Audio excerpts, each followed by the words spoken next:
మెదక్ జిల్లాలో రాకేష్ అనే 3 ఏళ్ల బాలుడు బోర్బావిలో పడిపోయాడు. పుల్కల్ మండలం బొమ్మారెడ్డిగూడలో ఈ ఘటన జరిగింది. రాకేష్ కుటుంబ సభ్యులు నిన్న రాత్రే ఇంటి దగ్గర బోర్ వేయించారు. దీని లోతు 140 ఫీట్లు ఉన్నట్లు చెబుతున్నారు.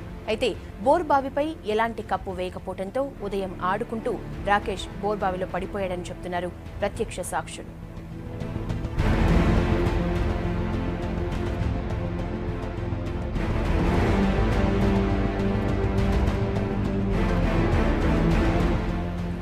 అయితే అధికారులు ఘటనా స్థలానికి చేరుకుని బాలుని రక్షించే ప్రయత్నం చేస్తున్నారు. బోర్బావిలో ఉన్న బాలునికి ఆక్సిజన్ అందిస్తున్నారు. 2 జేసీబీలతో బోర్బావికి సమాంతరంగా గుంతను తవ్వుతున్నారు. పుల్కల్ సీఐ, ఎంఆర్ఓ సహాయక చర్యల్ని దగ్గరుండి పర్యవేక్షిస్తున్నారు.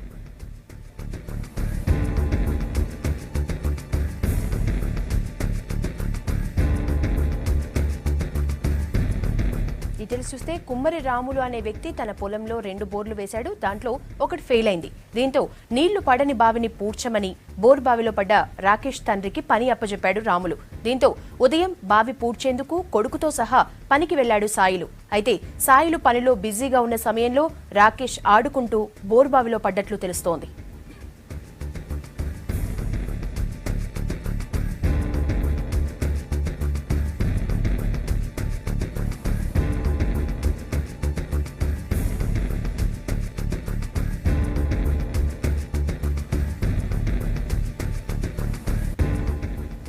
మెదక్ జిల్లాలో రాకేష్ అనే 3 ఏళ్ల బాలుడు బోర్బావిలో పడిపోయాడు. పుల్కల్ మండలం బొమ్మారెడ్డిగూడలో ఈ ఘటన జరిగింది. రాకేష్ కుటుంబ సభ్యులు నిన్న రాత్రే ఇంటి దగ్గర బోర్ వేయించారు. దీని లోతు 140 ఫీట్లు ఉన్నట్లు చెప్తున్నారు. అయితే బోర్బావిపై ఎలాంటి కప్పు వేయకపోవడంతో ఉదయం ఆడుకుంటూ వెళ్లిన రాకేష్ బోర్బావిలో పడిపోయాడని చెప్తున్నారు ప్రత్యక్ష సాక్షులు. అధికారులు ఘటనా స్థలానికి చేరుకుని బాలుని రక్షించేందుకు విశ్వ ప్రయత్నాలు చేస్తున్నారు. బోర్బావిలో ఉన్న బాలునికి ఆక్సిజన్ అందిస్తున్నారు. 2 జేసీబీలతో బోర్బావికి సమాంతరంగా గుంతను తవ్వుతున్నారు. పుల్కల్ సీఐ, ఎంఆర్ఓ సహాయక చర్యల్ని దగ్గరుండి పర్యవేక్షిస్తున్నారు. కుమ్మరి రాములు అనే వ్యక్తి తన పొలంలో 2 బోర్లను వేశాడు. దాంతో ఒకటి ఫెయిల్ అయింది. దీంట్లో నీళ్లు పడని బావిని పూడ్చమని బోర్బావిలో పడ్డ రాకేష్ తండ్రికి పని అప్పజెప్పాడు రాములు.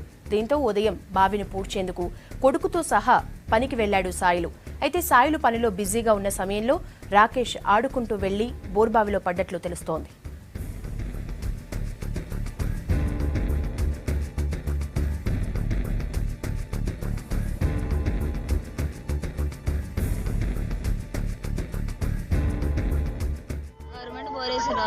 రాత్రి వేసుకొని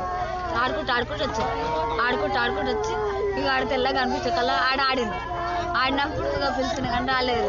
వాళ్ళు పిలిచినాక పిలిస్తే కూడా వాళ్ళ నాయన పిలిచినా రాలేడు. ఇంటికి తాగొట్టే కల్లా ఇంటికి వచ్చేసి మళ్ళీ ఇంటికి వచ్చినట్టు ఇంటికి చూస్తాం. ఇక ఆటలు ఆడిండ్రు, బుడిదిలో ఆడింది. ఆడి ఆడుకొని కాలు జారినట్టుంది. జారిన తర్వాత ఫోర్వర్డ్ ఇట్లా పట్టుకుని పోయాడు. ఇంకో ఫోర్వర్డ్ పట్టుకుని పోయేటక్కల్లా ఆయనకి అవ్వలేడంట. అవ్వబోయేటక్కల్లా ఆనకాలు గీడ అల్లగా జారిందంట. ఆడి కూడా పోయేటాడు. ఇక పోయేటాడు కాబట్టి ఆయన ఇడిచిపెట్టినాక ఇక వాళ్ళు బోరింగ్ బండలు ఇద్దరు ఉంటే వాళ్ళకు అన్నం తమిళ పడ్డాడు. ఇక్కడ వాళ్ళు రాలేరంట. రాకపోయేటక్కల్లా ఇక మాకు అమ్మ అని పిలిస్తే మేము వచ్చేటక్కల్లా అంటే ఏడుస్తుండే పిల్లగాడు. ఏడుస్తుంటే ఏమి చేయడానికి వస్తుంది మాకు, ఏం చేయండి ఇక ఏడ్చుకోవడం కలిగింది. ఏడ్చుకోవడం కలిగేటకల్లా ఇక అందరూ వచ్చారు.